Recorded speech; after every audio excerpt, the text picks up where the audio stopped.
नमस्कार, तुमच्या सर्वांचं आजीच्या खाऊ या चॅनलमध्ये स्वागत आहे। ही माझी आजी नीता रानडे आणि मी तिची नात नेहा रानडे। तर बघूया आज आपल्याला आजी कोणती नवीन रेसिपी शिकवणार आहे। तर आज काय कुळथाचं सूप शिकवणार आहे। माझ्या आई खूप आवडायचं आणि करायची ती, त्यामुळे मी इथे कुळथाचं सूप आज तुम्हाला दाखवणार आहे। ओके, मग आपण बघूया की कुळथाचं सूप करायला काय काय सामान लागतं ते। काय काय सामान लागतं? कुळथाचं पाणी काढलेलं आहे। ही कुळथाची भाजी केली होती ती दाखवते। आणि हे आलं लसूण मिरची असं हे ठेचून घेतलेलं आहे, ते फोडणीला घालणार। ते ताक घेतलंय, ताकाने त्याला चव येते। पाणी कसं केलं? हे कुळीत शिजवले आणि त्याचं पाणी तयार केलं, काढलं। कुळीत शिजवलं म्हणून ती भाजी केली त्याच्या कुळथाची। आणि मग ती भाजी केली, त्याचं ते पाणी काढून घेतलं, तर त्याच्यात ते ताक आणि हे घालून उकळवून चांगलं फोडणी देणं।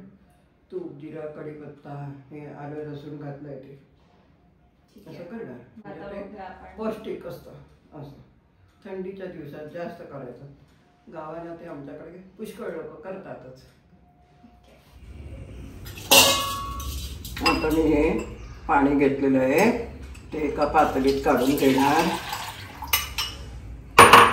नंतर ह्याच्यात लागेल तसं ताक घालून घेते।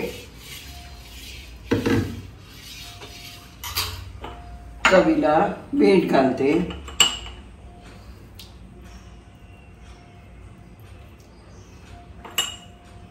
मीठ घालते आणि हे उकळत ठेवते आणि इकडे फोडणी तयार करते।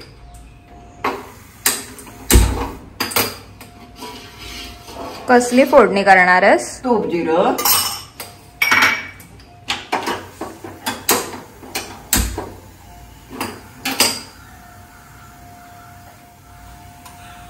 एक चमचा तूप घातलं।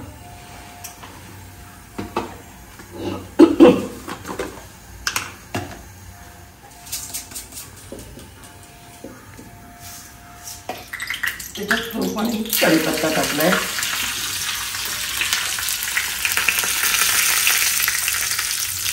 हिंग घातला,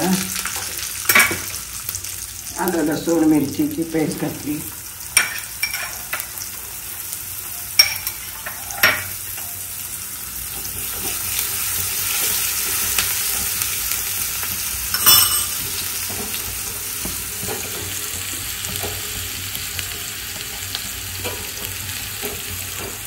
आता मी त्याच्यात फोडणी घालणार।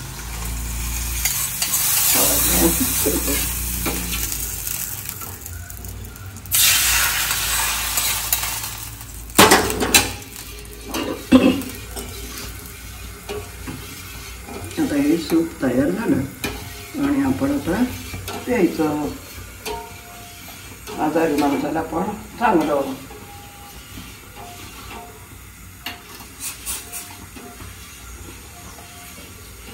नाही उकळू दे ना त्याच्यावर।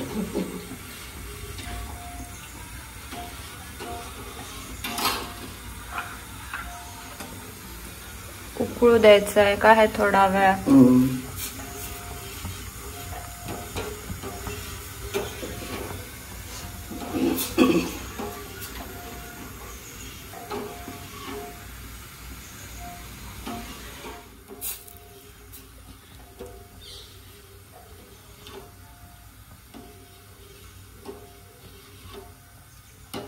आपण आता त्याची चव बघूया।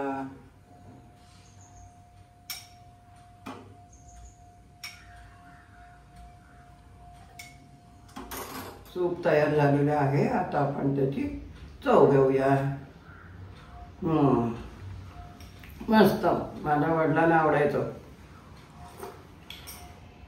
आजीचे अशाच नवीन रेसिपीज बघण्यासाठी आमच्या चॅनलला लाईक करा, शेअर करा आणि सबस्क्राईब करा। बाय।